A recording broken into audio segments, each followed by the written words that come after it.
दर्शकों, अगर आपने हमारा YouTube चैनल सब्सक्राइब नहीं किया है तो आप हमारा YouTube चैनल सब्सक्राइब करें। सब्सक्राइब करने के साथ साथ आप बेल बटन दबाना ना भूलें ताकि आपको हमारे नए वीडियो की जानकारी मिल सके। धन्यवाद। नमस्कार, मैं हूं ज्योतिषाचार्य नीलम शर्मा।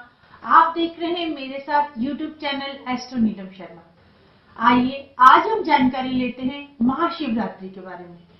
आज मैं आपको बताती हूँ कि संसारिक जो लोग हैं वो महाशिवरात्रि का किस तरीके से उपयोग कर सकते हैं। ये एक ऐसी रात है जिसमें चीजें जो है वस्तु स्वतः ही ऊपर की तरफ बढ़ती है, यानी इतनी शक्ति अपने आप ऊपर से आती है कि व्यक्ति जो चाहता है वो पूरी होने की संभावना इसके अंदर होती है। संसारी लोग जो शिवरात्रि को मनाते हैं वो शिव व पार्वती के विवाह के रूप में मनाते हैं। पुराणों में जो लिखा गया है स्कंद पुराण में कि इस पर्व वाले दिन पहली बार निराकार रूप का शिवलिंग के रूप में विष्णु ब्रह्मा जी ने शिव जी का पूजन शिवलिंग के रूप में किया था। इस दिन को फिर शिव महाशिवरात्रि के रूप में मनाया जाने लगा। संसारी लोग इसको शिव और पार्वती शिव शक्ति के रूप में मनाते हैं कि इस दिन शिव का और शक्ति का मिलन हुआ था। इसके कारण जो संसार की उत्पत्ति में बहुत ज्यादा कारगर रही और सबकी मनोकामना सर्व सिद्धि के लिए इस पर्व को मनाया जाता रहा है। अब इस पर्व को किस तरीके से मनाना चाहिए और इस पर्व में हमें क्या क्या करना चाहिए। शिवरात्रि वाले दिन ये कहा गया है कि इसमें हमें व्रत उपवास जरूर रखना चाहिए। उपवास का मतलब है ऊपर वाले का स्मरण करना, यानी हर समय ऊपर वाले को ध्यान में रखना।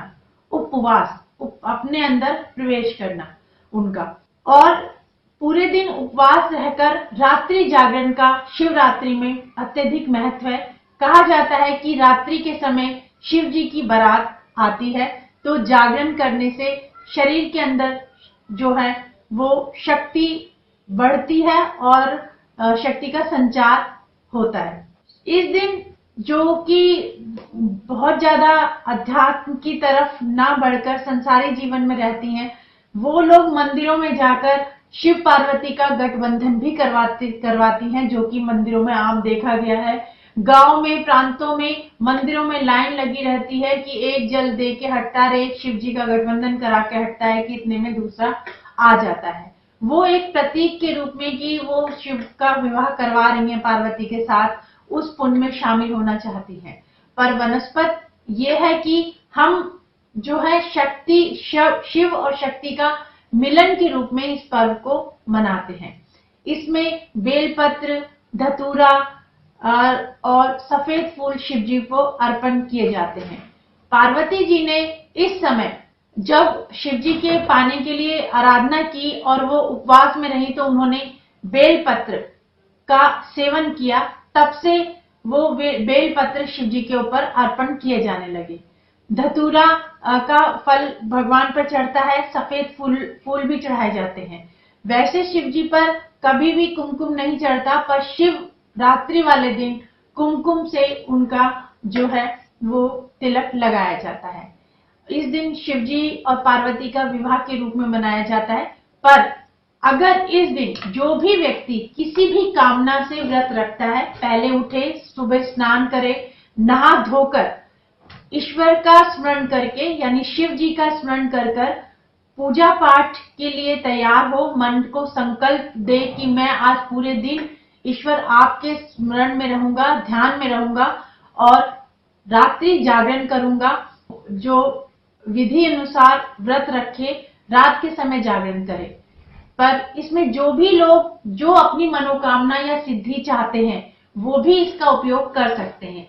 इसके द्वारा हम रुद्राभिषेक जो कराते हैं, यानी इस समय अभिषेक जो करें शिव का, वो भांति भांति की चीजों से करें और उसके द्वारा अपनी मनोकामना की इच्छा शिव जी के आगे प्रकट कर सकते हैं। जैसे किसी के घर के अंदर मन मुटाव रहता हो, पति पत्नी के अंदर वैमनस्य रहता हो, बनती ना हो, तो रुद्राभिषेक करने से घर के अंदर पति पत्नी के अंदर सामंजस्य अच्छा बैठने लगता है।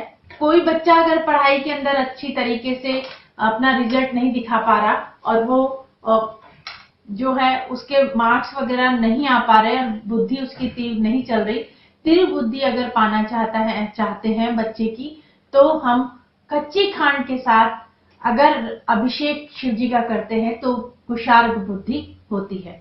इसी तरीके से अगर हम धन यानी व्यापार में वृद्धि चाहते हैं तो शहद के साथ जो है अभिषेक शिव जी का करना चाहिए। उसके द्वारा घर के अंदर जो है व्यवसाय जो है अच्छा चलेगा और घर के अंदर धन की वृद्धि होगी।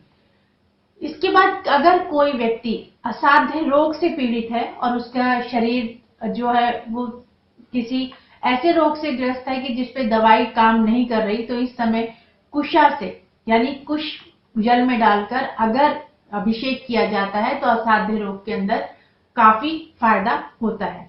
इसी तरीके से अगर कर्ज है, किसी पे कर्ज मुक्ति का कोई उपाय उसको नहीं सूझ रहा, तो वो गन्ने के रस के साथ शिव जी को जल अर्पण करे यानी रुद्र अभिषेक करे, तो वो अपने जो कर्जा बढ़ रहा है या लोन उसके बढ़ते जा रहे हैं उसके अंदर उसका जो है वो निदान उसको मिलेगा।